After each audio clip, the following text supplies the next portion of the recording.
teu livro eu ler, meus olhos vêm abrir, pois quero ver da mera letra além a ti, Senhor.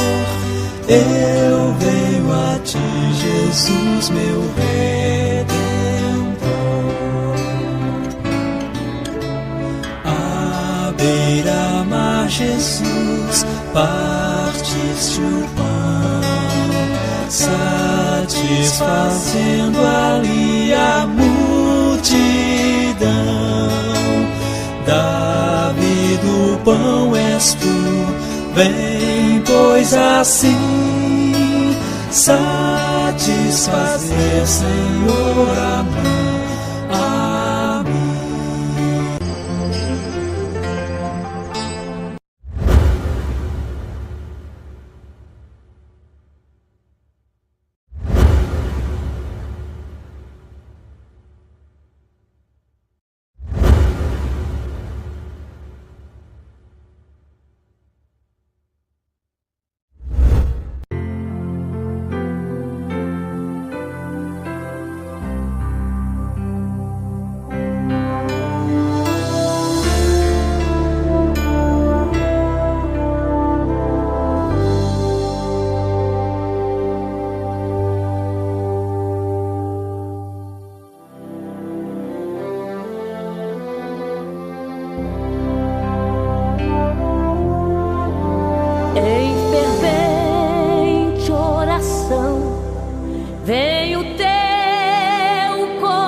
Na presença de Deus derramar, mas só podes fluir o que estás a pedir quando tudo deixares no altar.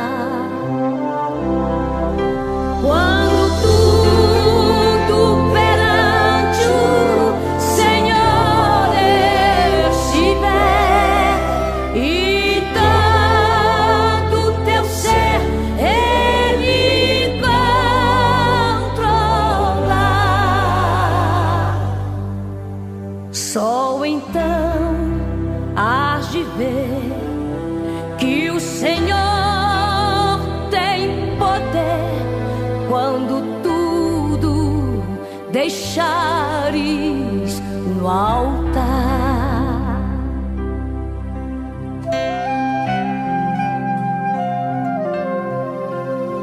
Maravilhas de amor te fará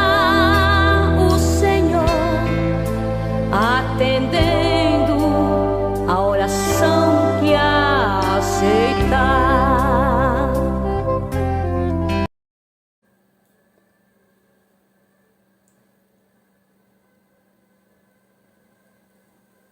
Bom dia, na paz do Senhor Jesus.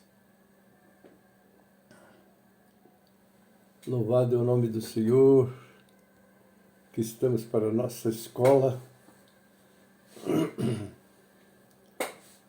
Gostaria de saber como é que vocês estão recebendo aí a transmissão. Deixa eu ver o meu retorno aqui, se ele já me dá a posição. Ah, não dá, aqui ainda não dá.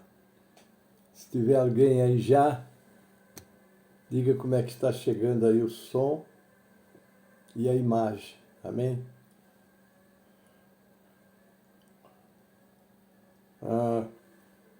Deixa eu ver o som. 1, 2, 3, o som. Som aqui não está saindo. Não sei se vocês aí estão recebendo, mas eu não estou recebendo som. Vamos ver? Ah, agora sim. Chegou aqui o som. Tá bom. Louvado é o nome do Senhor. Eu vou já baixar. Glória a Deus. Vamos iniciar a nossa escola. Sejam bem-vindos todos. Louvado é o nome do Senhor. Amém? Coloca aí a sua recepção, como é que está. Amém? E nós já vamos estar orando para pedir as bênçãos do Senhor para a nossa escola. Amém, queridos? Louvado seja o nome do Senhor. Dou um bom dia na paz do Senhor para todos. Leia Matos já está aí. Bem-vinda, querida. Deus abençoe. Um ótimo domingo para vocês. Vamos orar e pedir a bênção do Todo-Poderoso para a nossa escola. Amém? Pai Celeste, nós te agradecemos a noite de paz que nos concedestes. Entregamos nas tuas mãos esse novo dia, Pai. Hoje, domingo, dia do Senhor. Pai, abençoa os cultos presenciais nas tuas igrejas, Pai. Também essa live que nós estamos fazendo, essa escola, essa ministração. Capacita este pequeno servo nessa ministração. Prepara o teu povo para receber esta palavra, Pai. Oramos pela nossa nação brasileira. Oramos pela nação de Israel, Pai, que enfrenta uma luta tremenda. Mas, ó Senhor, a vida deles todo o tempo é em lutas e em batalhas. Mas nós oramos pela paz de Jerusalém, como a tua palavra nos recomenda, Pai. Abençoa esse povo, ajuda, Pai, que as coisas possam se encaixar conforme a tua vontade, Pai. Contudo, nós às vezes tomamos atitudes que, ó Senhor, saímos da tua vontade e sofremos as consequências, Pai. Agora abençoa nossa nação brasileira também, nossos governantes, sejam as tuas mãos sobre eles, Pai. Também oro pela tua igreja, que tem a missão de ser o sal e a luz da terra, Pai, para cumprirmos a nossa missão, sobretudo mostrando o Deus Criador dos céus e da terra, sustentador deste universo e que trabalha por aqueles que nele esperam e busca a sua criatura para reconciliar com o Pai através de Jesus. Agora entrego nas tuas mãos esses momentos que vamos estudar a tua palavra. Sê conosco, Pai. Eu oro e agradeço em nome de Jesus. Amém e amém. Sejam bem-vindos todos. Está aí Maria Célia Ribeiro, né? Ileia Matos está aí. Deus abençoe minha irmã. Vamos então louvar o Senhor com o cântico de abertura. É o 545 do cantor cristão. Vamos adorar o Senhor com esse louvor e nossa escola já está funcionando. Amém? Glória a Deus. Louvado é o nome do Senhor. Vamos, jovens alunos da escola, a palavra de Deus estudar, boas novas ouvirmos de Cristo e favores reais alcançar. Oh, vem, vem, vem, vem, se vem na escola comigo, ouvir boas novas do céu. Boas coisas ali aprendemos da bendita palavra de Deus. Vamos, jovens alunos à escola, pois queremos louvar ao Senhor. Seus conselhos ouvir com respeito, que se ensinam ali com amor. Oh, vem, vem, vem, vem, se vem na escola comigo, ouvir boas novas dos céus. Boas coisas ali aprendemos da bendita palavra de Deus. Ó Jesus, ser presente na escola, inspirando no santo poder, e que sempre dos frutos aqui feito, muito fruto possamos colher. Ó, vem, vem, vem, vem, se vem na escola comigo, ouvir boas novas dos céus, boas coisas ali aprender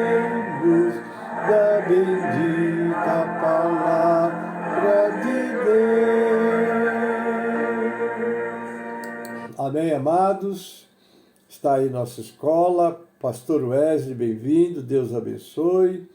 Natalício Mendes, seja bem-vinda, abençoa. Deus abençoe. Meire Oliveira, muito bem-vinda, minha irmã. Aqui estamos para a nossa escola.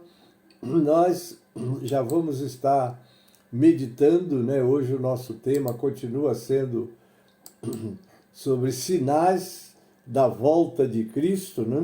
Ontem tivemos uma pregação, pastor Wesley trouxe-nos uma mensagem ali na igreja de Guaianazes, uma mensagem muito boa, né? E falou exatamente do nosso preparo para encontrar com o Senhor, e foi muito importante aquela reflexão. Fomos muito edificados, e é muito bom nós estarmos pensando nessas coisas, né? Porque às vezes nos esquecemos do que está na nossa responsabilidade para nos preparar para encontrar com o Senhor, não é isso, queridos? Então, sejam bem-vindos todos, e nós já vamos entrar no nosso assunto, porque o nosso assunto hoje eu quero falar sobre a ressurreição, não é? A primeira ressurreição, obviamente que nós lemos lá em Apocalipse, no capítulo 20, sobre a primeira ressurreição, só que ela tem duas etapas, né? Já fizemos esse estudo, inclusive escrevemos aquele livro sobre o arrebatamento da igreja, a escatologia do Apocalipse, e ali nós abordamos esse ponto, né? Sobre as duas etapas da primeira ressurreição. Uma é para a igreja, né? A igreja, Jesus vem para arrebatar a igreja, ali nós temos a primeira etapa, a igreja, né? Isaías Mata, seja bem-vindo, Deus abençoe. A primeira vinda do Senhor não será aos olhos de todos, né? Vai ser como um ladrão de noite, né? Que é uma vinda que o Senhor vem ocultamente para arrebatar a sua igreja. Ali vai ter a primeira fase da primeira ressurreição. A segunda fase já vai ser depois da tribulação, quando então todos que passaram pela tribulação voltarão. Mas vamos ler agora, nós vamos ler 1 Coríntios 15, 16 a 19, né? Vamos lá, a ressurreição e a vinda de Cristo. A ressurreição é um dos pilares do cristianismo, como registra Paulo em sua primeira carta, né? 1 Coríntios 15, 16 e 19, está escrito assim: porque se os mortos não ressuscitam, também Cristo não ressuscitou.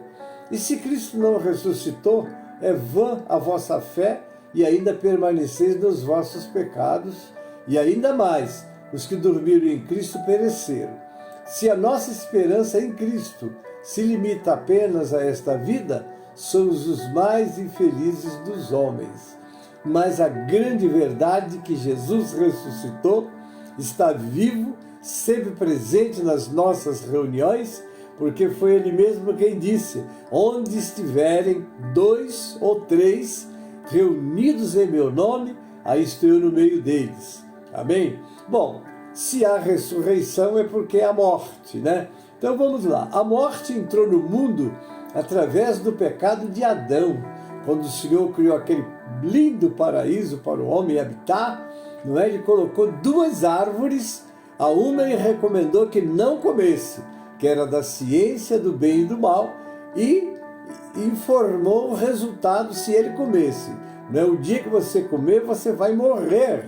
E ele morreu, entendendo nós, dentro do conhecimento que temos, que a morte tem 3 etapas. Tem a morte espiritual, é aquela que separa o homem de Deus. Tem a morte física, é aquela que separa a alma do corpo. E tem a morte eterna, é aquela que separa o homem para toda a eternidade do Criador. Então, quando Adão pecou, ele morreu no sentido de que se separou do Senhor e foi expulso do jardim, não é? E, consequentemente, trouxe também a morte física, é aquela que nós experimentamos, né? É aquela lacuna, né? Que deixa famílias, não é? Vamos dizer assim, passando por momentos difíceis, né? Quando o ente querido parte. Essa é a segunda morte. Agora, a terceira é mais terrível, né? Porque é aquela que o homem é banido para sempre da presença de Deus. Por isso é que diz que a morte física e a morte eterna, não é? Então, nós temos, quando terminamos nossa etapa aqui neste mundo, dois destinos: vida eterna com Cristo ou morte eterna sem Cristo. Vamos lá.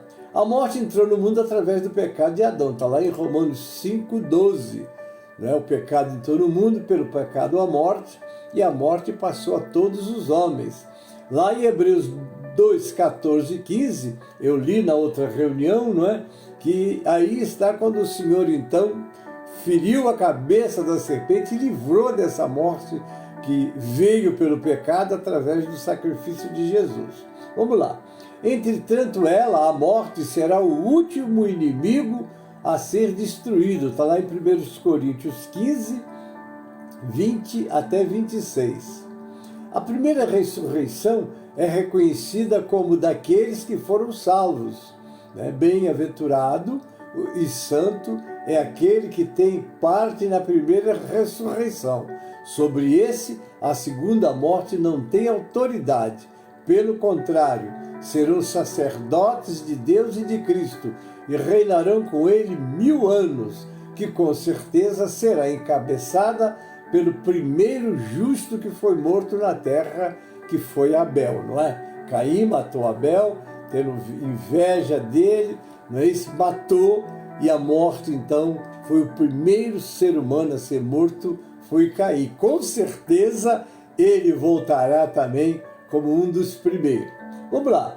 1 Tessalonicenses 4, 13 a 18, trata da esperança da ressurreição e do encontro com Cristo na sua segunda vinda, não é? Segunda vinda, porém, primeira etapa, que é exatamente a igreja encontra o Senhor nos ares, né?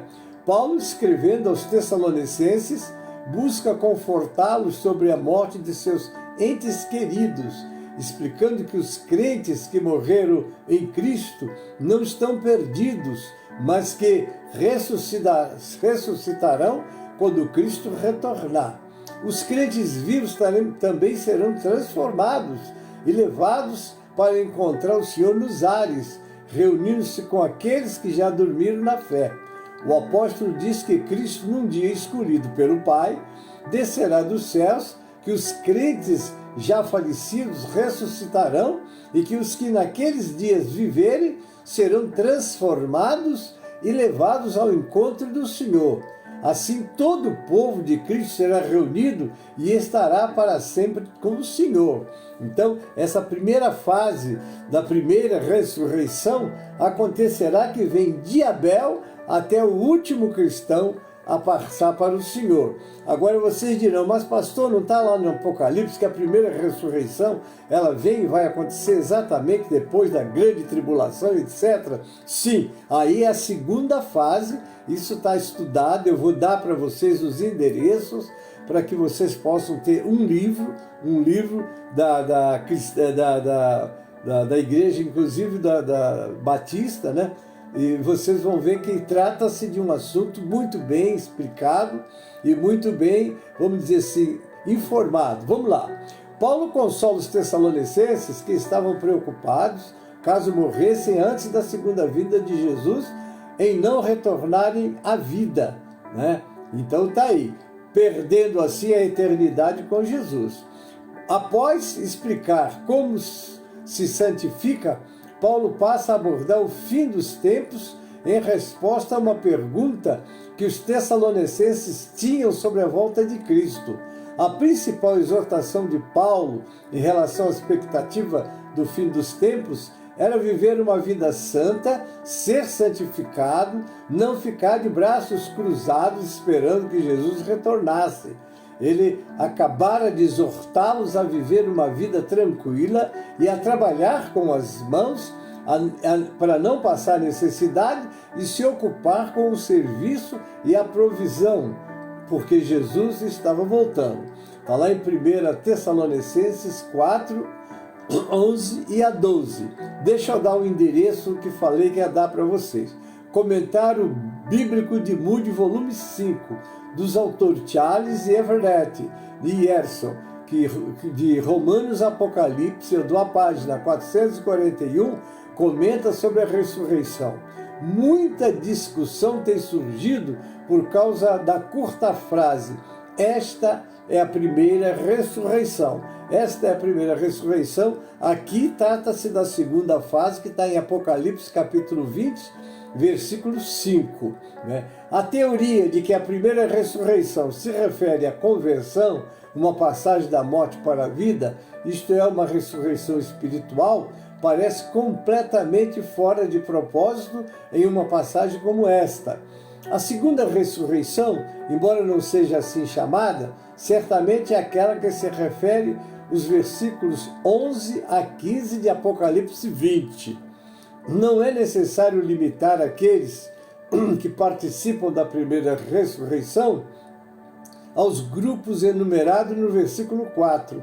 A primeira ressurreição pode facilmente ser aceita em 2 estágios. Eu estou lendo o livro, não é, que acabei de mencionar. Muito bem. A primeira ressurreição pode ser facilmente aceita assim.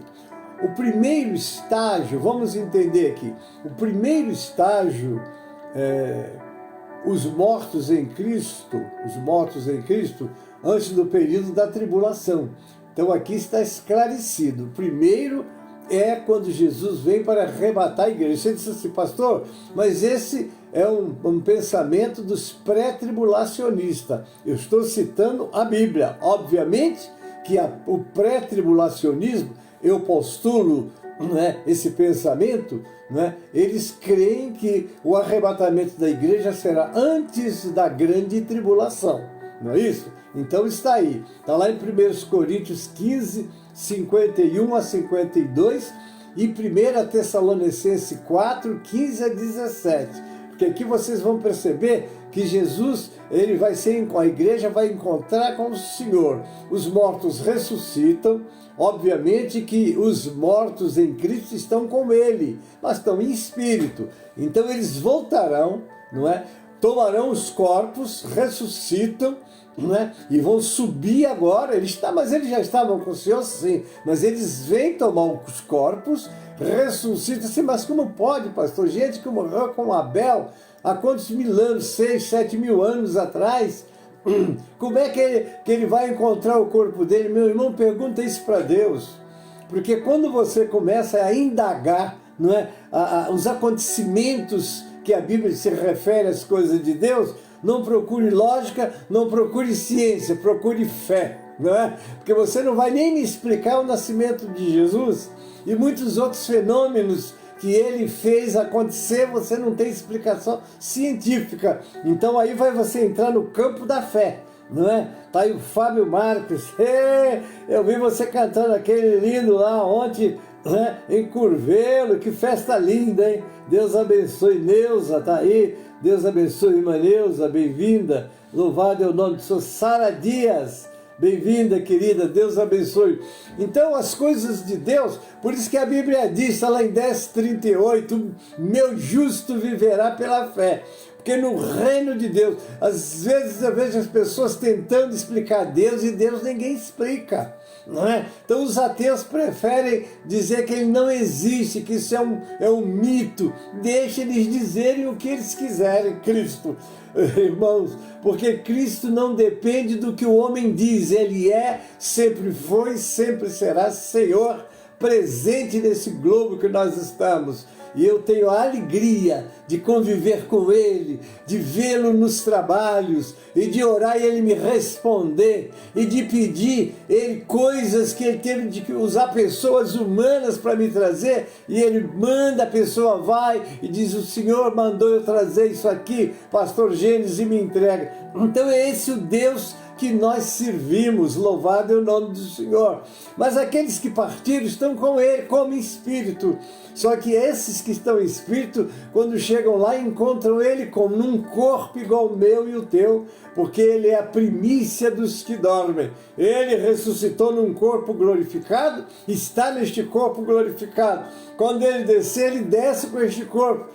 e a sua igreja, o seu povo desce com ele, mas eles vêm, tomam o corpo e vai encontrá-lo agora com o corpo ressuscitado, não é? Corpo glorificado, e aí vão estar sempre com o Senhor. Amém, querido? Eu digo isso porque não tem explicação humana. Querer explicar Deus, acho que aquele hino que, muito inspirado por Deus, aquele cantor louvou e louva, né? Ninguém explica Deus. Ou você crê, ou você fica cego espiritualmente. Mas então, voltando, né? Então, o segundo estágio, após o intervalo de 7 anos, eu falei do primeiro, né? O primeiro é quando todos ressuscitam e vão encontrar Jesus. É a primeira ressurreição, primeiro estágio.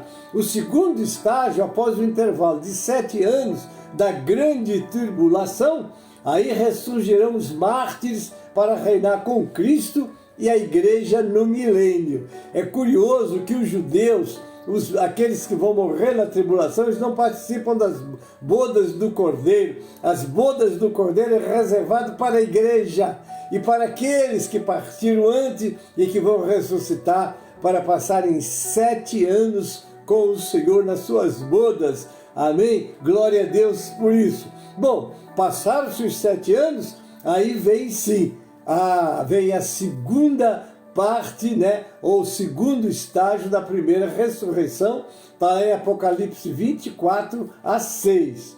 Então vamos lá para continuar.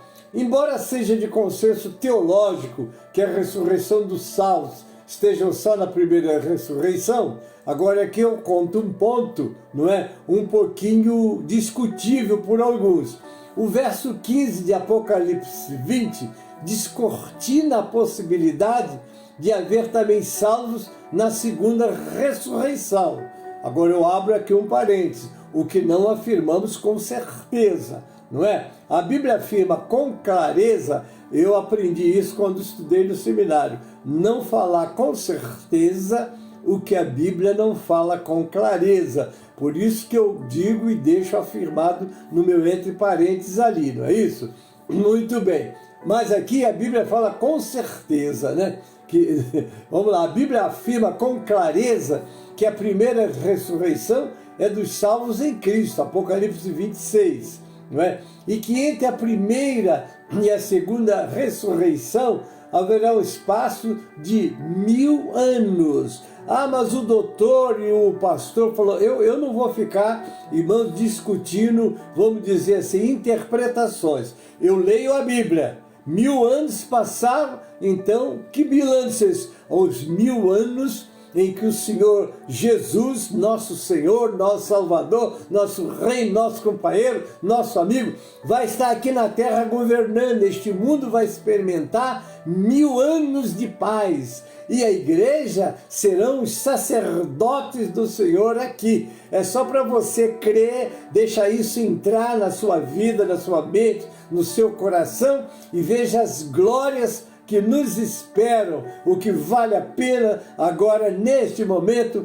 nos santificarmos, nos guardarmos e trabalharmos para trazer outros para Jesus. Amém? Então, olha, mas o verso de João 5, 28 e 29, olha só, aqui eu vou dizer que João 5, 28 e 29 está mais para o final do que para o meio. Está lá assim, não vos maravilheis disto, porque vem a hora em que todos os que se acham nos túmulos ouvirão a sua voz. Aqui eu entendo que se trata da segunda ressurreição.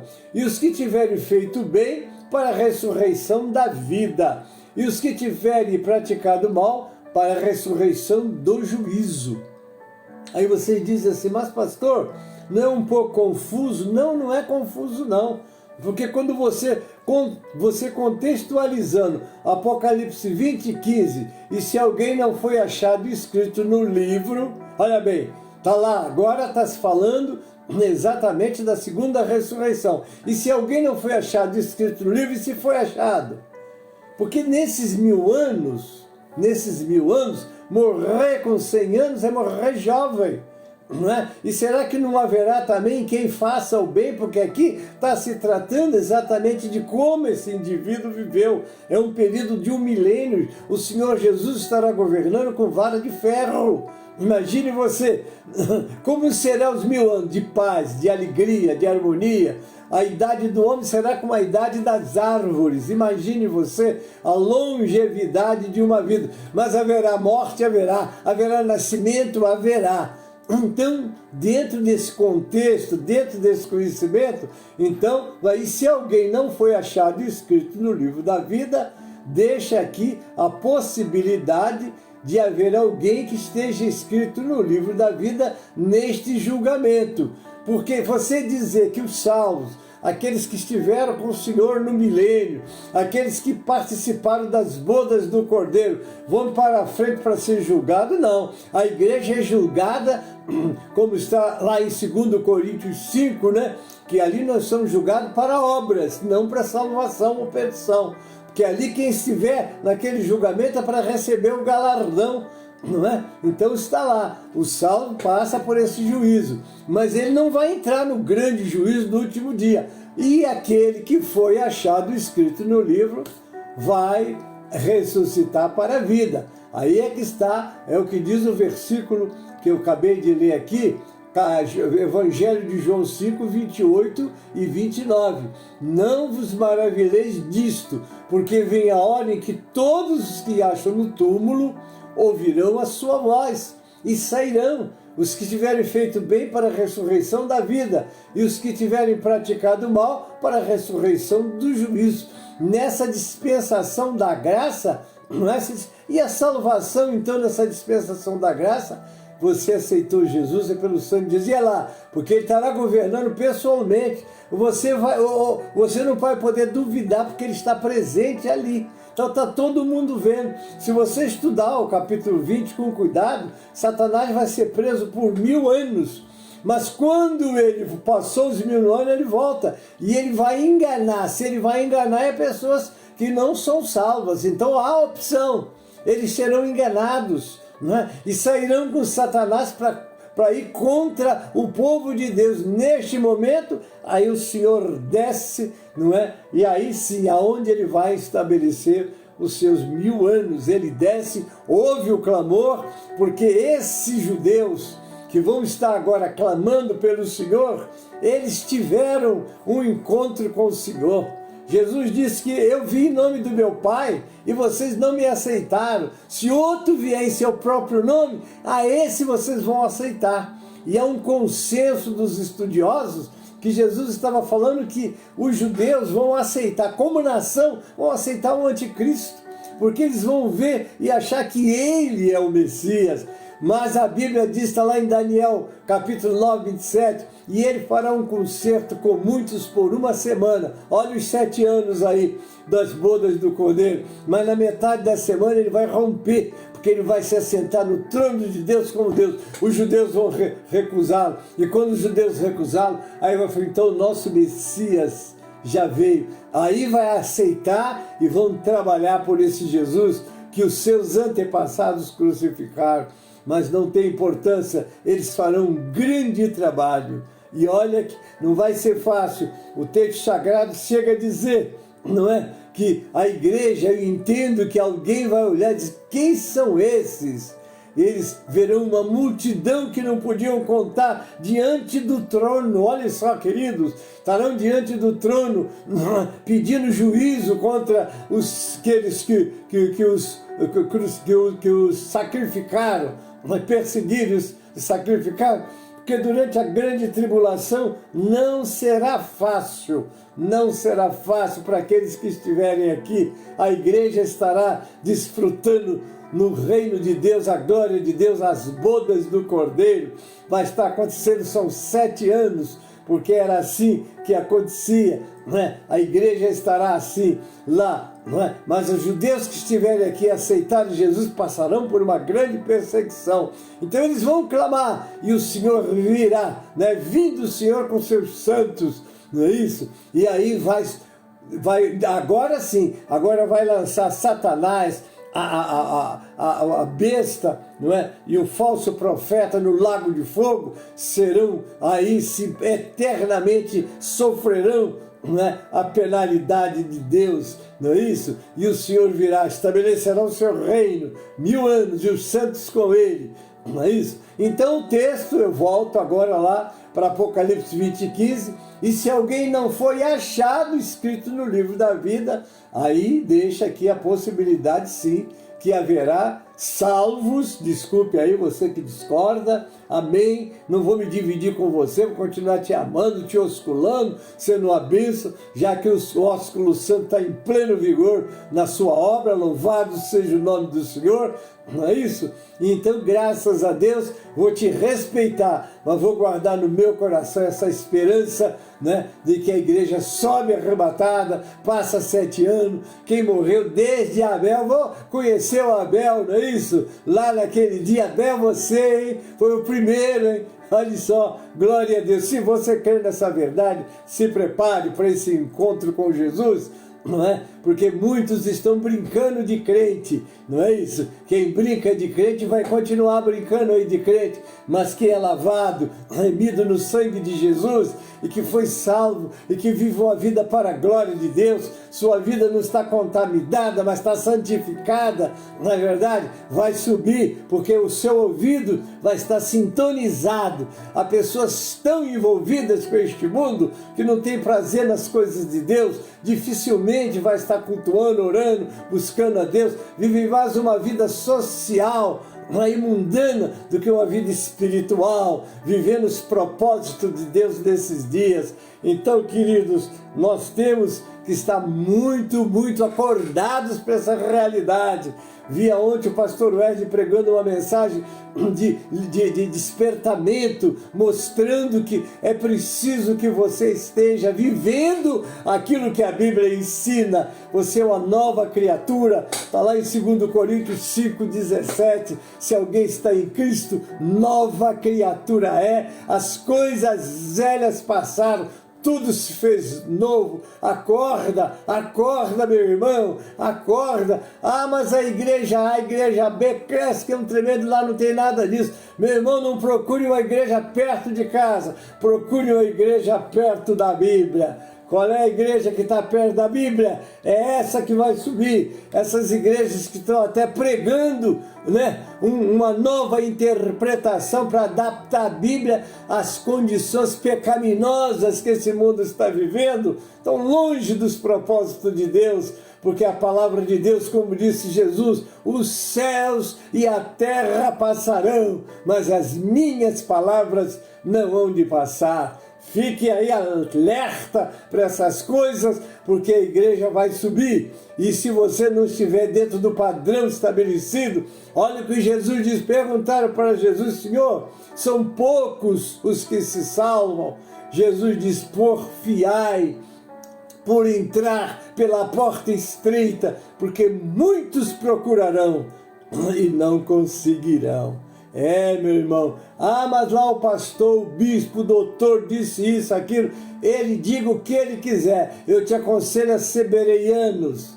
Lá é 17 Atos, e os bereanos foram mais nobres do que os de Tessalônica, porque eles examinavam nas escrituras para ver se aquilo que os apóstolos estavam ensinando tinha base na Bíblia, que a Bíblia, a palavra de Deus, é essa que vai garantir a tua entrada. Lâmpada para os meus pés é a tua palavra e luz para o meu caminho. Eu não posso me afastar da Bíblia. Eu não quero saber a denominação que você professa. Eu quero saber o Cristo que você professa. Eu chego a dizer para os visitantes quando vem dessa ou daquela denominação de que você está na casa do Pai. Segundo a palavra, a liberdade, você pode falar a palavra, não ideia, não pensamento. Ah, mas eu aprendi. Você aprendeu? Não deveria examinar nas Escrituras, porque se não tiver base nas Escrituras, você pode estar seguindo uma heresia.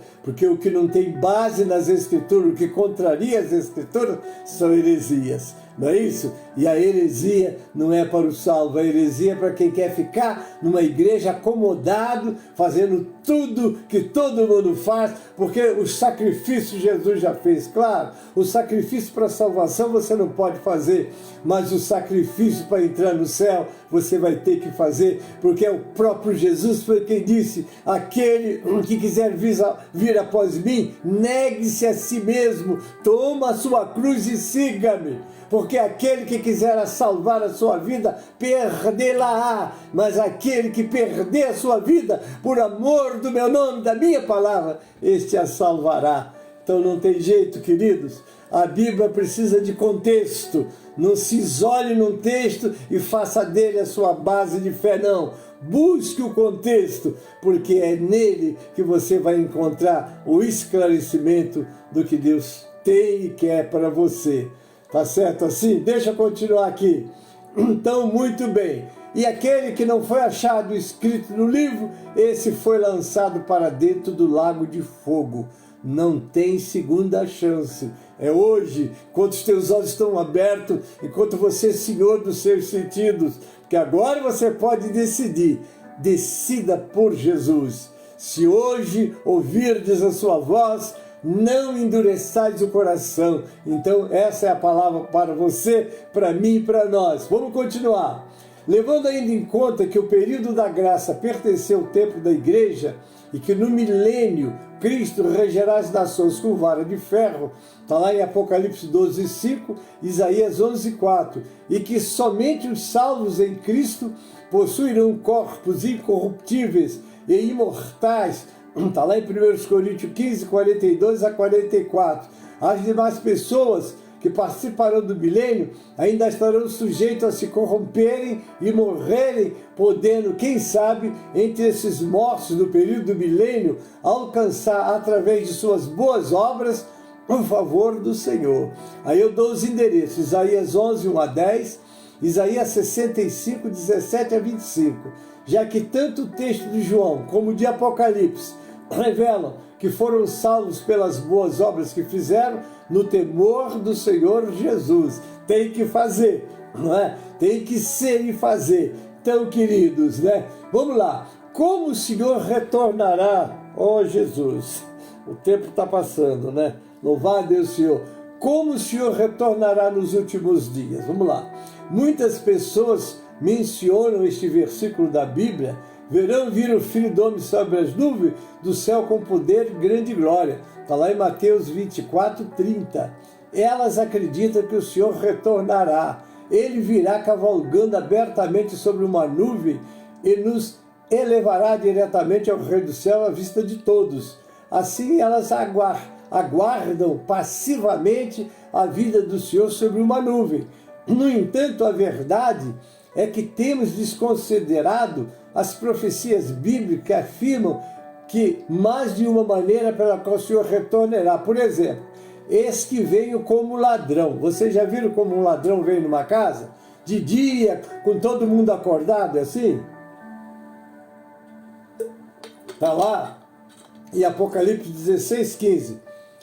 Pois se não vigiares, virei como um ladrão. Apocalipse 3, 3. Agora ele continua: eis que estou à porta e bato. Se alguém ouvir a minha voz e abrir a porta, entrarei em sua casa, com ele cearei e ele comigo. Apocalipse 3, 20. Porque assim, olha só a primeira vinda, a primeira etapa, o primeiro estágio da vinda do Senhor, a primeira ressurreição, assim. Porque assim como o relâmpago sai do Oriente e se mostra até o Ocidente, assim será também a vinda do Filho do Homem. Você já viu um relâmpago? Você, quando vê o relâmpago, já passou. Não é isso? Então está lá em Mateus 24, 27. Por isso ficai também vós apercebidos, porque numa hora em que não penseis, virá o Filho do Homem. Está lá em Mateus 24, 44. Eu estou trazendo para você os contextos para você deixar na sua memória, saber que precisa de estar muito atento para não ficar dizendo: não, mas acontece que está lá, todo olho verá. Sim, todo olho verá, mas não é no momento em que ele vai arrebatar a igreja, é no momento que ele vier com a igreja. É isso que é preciso estar atento, né? Isso prova que o Senhor virá em silêncio e em segredo, e que isso ocorrerá sem que ninguém saiba. O arrebatamento da igreja, que se refere à vinda do Senhor para recolher os seus, é um tema central da fé cristã.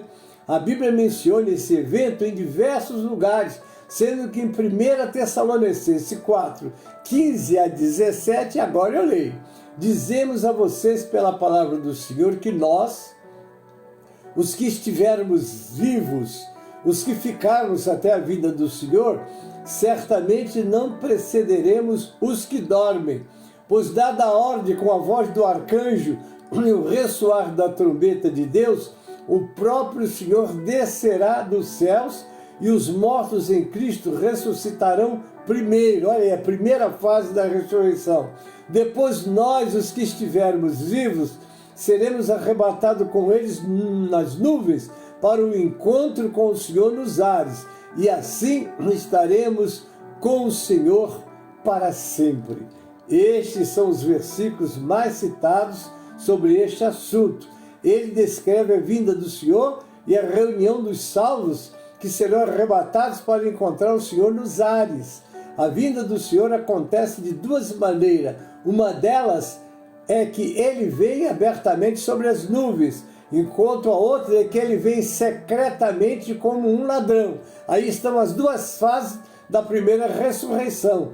Os sinais da volta de Cristo, ou a segunda vinda, são descritos na Bíblia como eventos que ocorrerão antes da sua volta, incluindo guerras, fomes, terremotos e a propagação do Evangelho. Ontem eu fiquei muito alegre quando estava assistindo um belo culto. Nossa igreja de Goianazes completou 41 anos. Nosso pastor Clóvis, não é, com o seu auxiliar, estão fazendo um grande trabalho. E aí eu estava vendo o auxiliar dele, que é um nome eu não guardei ainda, mas é um nome de Deus, não é? Estava falando do culto dos lares, e já trouxe para a igreja a família inteira dos lares, quando estava fazendo o culto, que estava assistindo o trabalho, que já estão sendo discipulados. Temos e estamos fazendo o culto dos lares também. Saia das quatro paredes, meu irmão. Arranje um jeito, bate lá, olha, vamos lá. Aonde abriram as portas para nós, nós estamos fazendo o culto nos lares. E eu sei que esse trabalho traz resultado. Que eu, às vezes estou lá no púlpito vendo as famílias que foram ganhas nos lares onde nós fizemos cultos. E temos que fazer, porque a igreja primitiva cresceu como igreja nas casas, a igreja que está na tua casa. Eles faziam os cultos nos lares. Precisamos despertar para essa realidade, porque o tempo está chegando e nós precisamos de estar atentos para isso. Certo, queridos? Louvado seja o nome do Senhor, não é? Os sinais da volta de Cristo, ou segunda vinda, são descritos na Bíblia como eventos que ocorrerão antes da sua volta, incluindo guerras, fomes, terremotos e a propagação do Evangelho. Porque o texto que Jesus dizia: este Evangelho do Reino será pregado em todo o mundo, então virá o fim. Glória a Deus por isso. A Bíblia também menciona sinais no céu e a restauração de Israel, um sinal, vamos dizer, patente da volta do Senhor, e que aconteceu em 14 de maio de 1948, tendo a participação do brasileiro Oswaldo Aranha, não é? Então este cidadão foi o que leu aonde Israel se tornou uma nação autônoma e soberana, odiada por muitos, como agora mesmo estão enfrentando uma grande batalha, e os inimigos estão dizendo: nós vamos varrer da terra esta nação. Não vamos conseguir. Não vão conseguir, porque apesar de estarem afastados do Cristo que morreu por eles, eles têm uma promessa de Deus. E a Bíblia diz que ainda que sejamos infiéis, Deus permanece fiel. E eles vão continuar aí. Amém, queridos? Mas não esqueça de estar orando por eles. Amém? Eu quero trazer agora, nesses poucos minutos que eu tenho, começar a trazer um pouco dos 25 versículos que mostram os sinais da volta de Jesus, uma revisão feita por Rodrigo Guerra, que é pastor e teólogo. Vamos ver o que esse homem de Deus escreve. Jesus prometeu que um dia voltará para levar aqueles que creem nele para o céu. Aleluia! Esse dia será o início do fim do mundo, como o conhecemos. Para os salvos, será o grande dia da ressurreição e o início da vida eterna com Jesus. Oh, glória, né? Ninguém sabe quando Cristo voltará, mas ele nos deixou alguns sinais. Antes da sua vinda haverá guerras, fomes, terremotos, perseguição aos cristãos, falsos profetas e pessoas fingindo ser Jesus.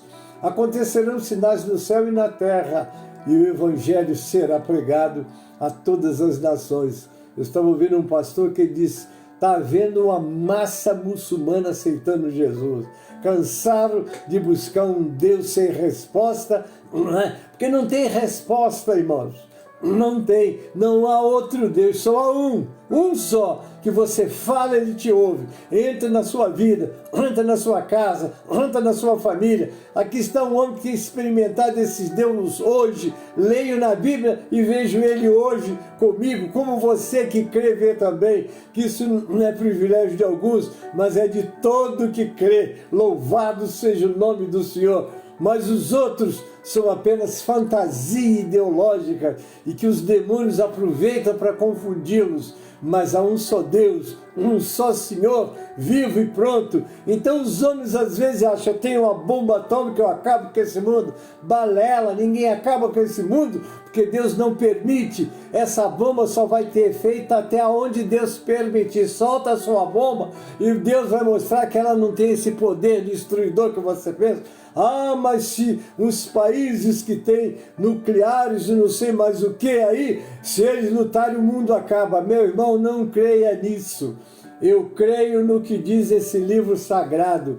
E eu digo mais, eu creio porque vejo ele se cumprindo na minha vida e na vida daqueles que creem também. Então não é uma história, não é um Deus que fala com a gente, que ouve a gente, que responde a gente, que socorre a gente.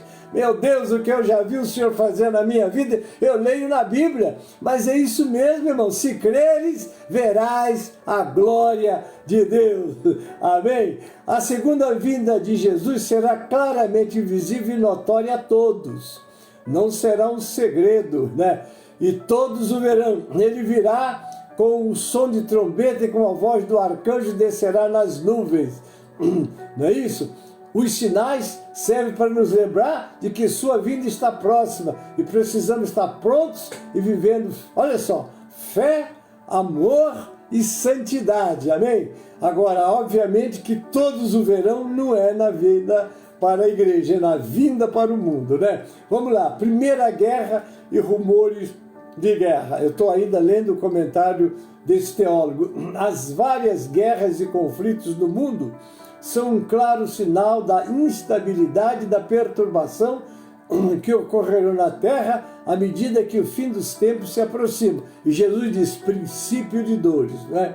Isso significa que haverá um aumento do ódio, não é isso? Do ódio e das ameaças e dos conflitos de interesse entre países, grupos, partidos e milícias, refletindo a desordem do mundo, afastado de Deus e a sua descendência moral e espiritual.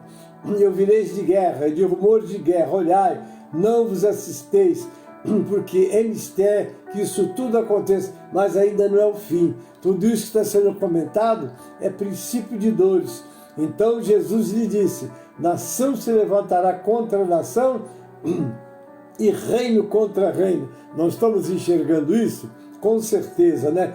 Em Apocalipse 13:7 lemos, e foi-lhe permitido fazer guerra aos santos e vencê-los, e deu-se-lhe poder sobre toda a tribo e língua e nação. Aqui está falando do Apocalipse, quando a besta se levanta, porque a besta e o falso profeta vão estar fazendo esse trabalho, não é isso?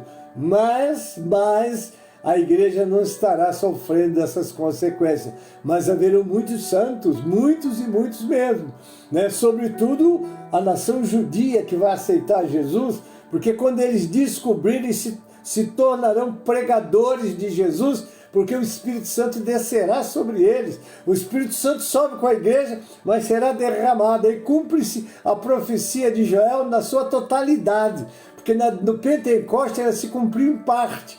Mas quando o Espírito Santo descer sobre os judeus convertidos, ele se cumprirá com sinais e tal. Aí você vai ver o cumprimento e a glória vai ser muito grande, né, irmãos?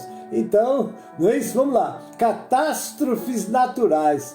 Antes da segunda vinda de Cristo, a Bíblia diz que haverá vários episódios de destruição na natureza, como pronúncios de sua chegada. Alguns deles são desastres ambientais, vulcões, furacões, alagamentos. 2. Ocorrências de terremotos, maremotos, deslizamento de terra. 3. Fomes, secas, escassez de água, improdutividade. 4. Pestes, pandemias, surtos epidêmicos, agravamento de doenças.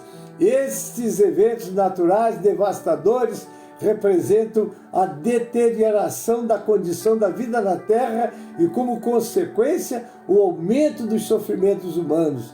Eles são considerados dores de parto, servindo de sinal de algo de novo que vai acontecer. Esses avisos para a humanidade deveriam preparar o mundo para o retorno de Cristo. Haverá grandes terremotos, fomes e pestes em vários lugares e acontecimentos terríveis e grandes sinais provenientes do céu. Está lá em Lucas 21, 11. Porque nação se levantará contra nação, reino contra reino, e haverá fomes e terremotos em vários lugares. Porém, todas essas coisas são princípio de dores. Queridos, já vou agora dar uma paradinha aqui e eu continuo o comentário desse teólogo, né, no próximo domingo. Amém, queridos? Porque agora o meu tempo está terminando e eu quero fazer essa conclusão com vocês. Amém? Louvado seja o nome do Senhor. Chegou aí para estar conosco aí Leia Coiado, minha nora querida, uma filha que eu tenho. Nossa, Deus te abençoe, querida. Estamos abençoados. Graças a Deus. Aleluia. Está aí Leonardo Montelo. Um grande abraço, querido. Deus abençoe vocês todos que estão comigo nesta escola. Coração queima, porque a gente está falando das verdades de Deus. Obviamente que as correntes teológicas, elas têm dividido um pouco os pensamentos, mas eu fico só com a Bíblia. Não é? Eu não sigo corrente, eu sigo a Bíblia. O que eu encontro na Bíblia, o Senhor, por misericórdia, tem me iluminado e eu prego essas verdades. E digo mais, e vejo essas verdades se cumprindo nas nossas vidas. Louvado é o nome do Senhor. Mas nós agora vamos chamar um louvor e depois retornaremos para a conclusão. Convido você a cantar agora o 137 do cantor cristão. Amém? Abro o 137 do cantor cristão e vamos agora adorar o Senhor com este louvor. Amém? 137 do cantor cristão.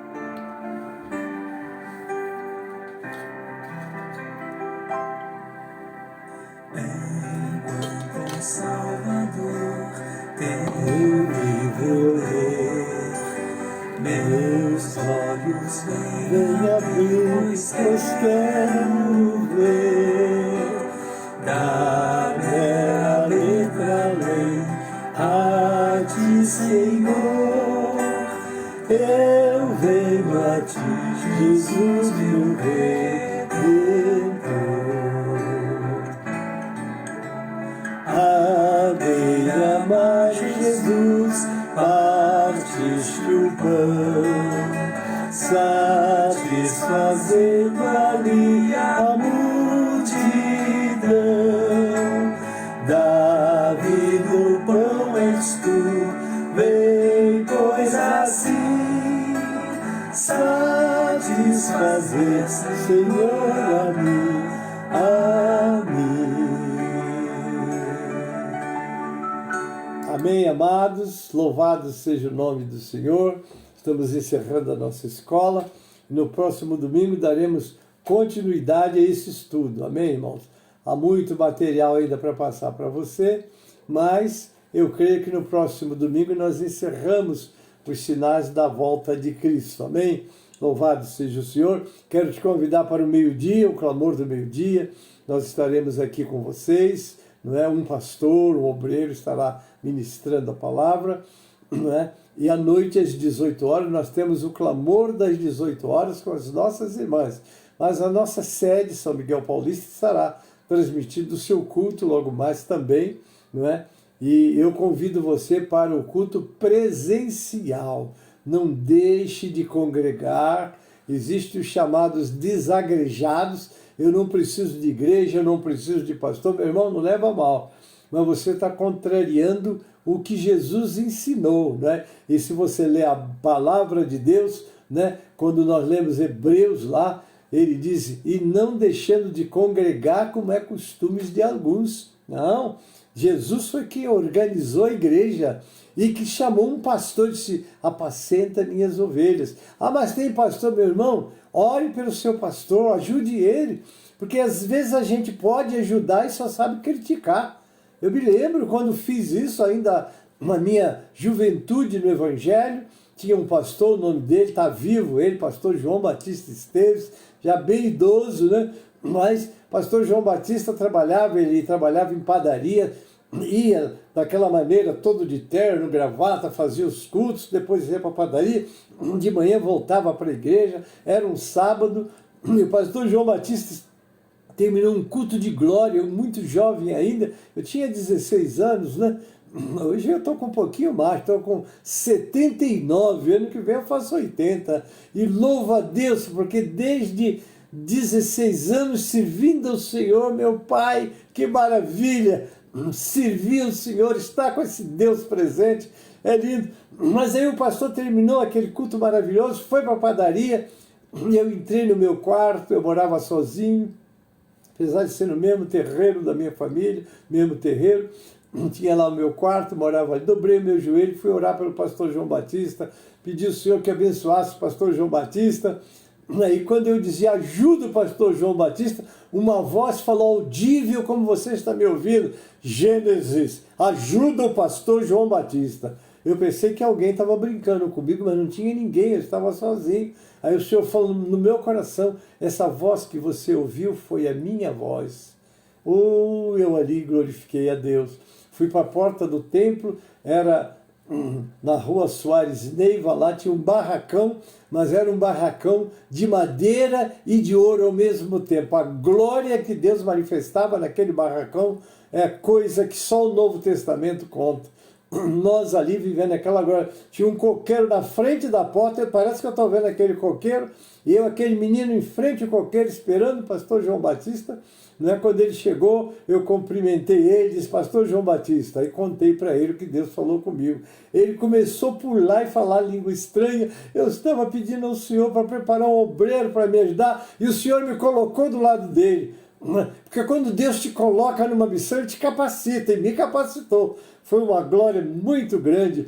E olha, eu me preocupei com o meu pastor, e Deus me colocou do lado dele para ajudá-lo. Talvez você não veja isso, mas essa preocupação que você tem com alguma coisa que está faltando na sua igreja, essa preocupação vem de Deus. Diga ao Senhor, Senhor, está na tua palavra, o que tiver as mãos para fazer, faz conforme as tuas forças. Então você pode sim, agora com a força que tem, dizer, Senhor, eis-me aqui, vou ajudar meu pastor, vou ajudar meu presidente de congregação, vou ajudar a minha presidente de união feminina. Enfim, se coloca nas mãos de Deus e diz, Senhor, eis-me aqui, envia-me a mim. Não é? Faça como Gideão. Gideão estava malhando trigo no lagar, trigo é na eira que se malha, mas acontece que ele queria fugir dos inimigos que estavam vigiando os lugares onde ele estivesse malhando para tirar o resultado da colheita, e ali ele com o coração preocupado, o anjo vem, o Senhor vem através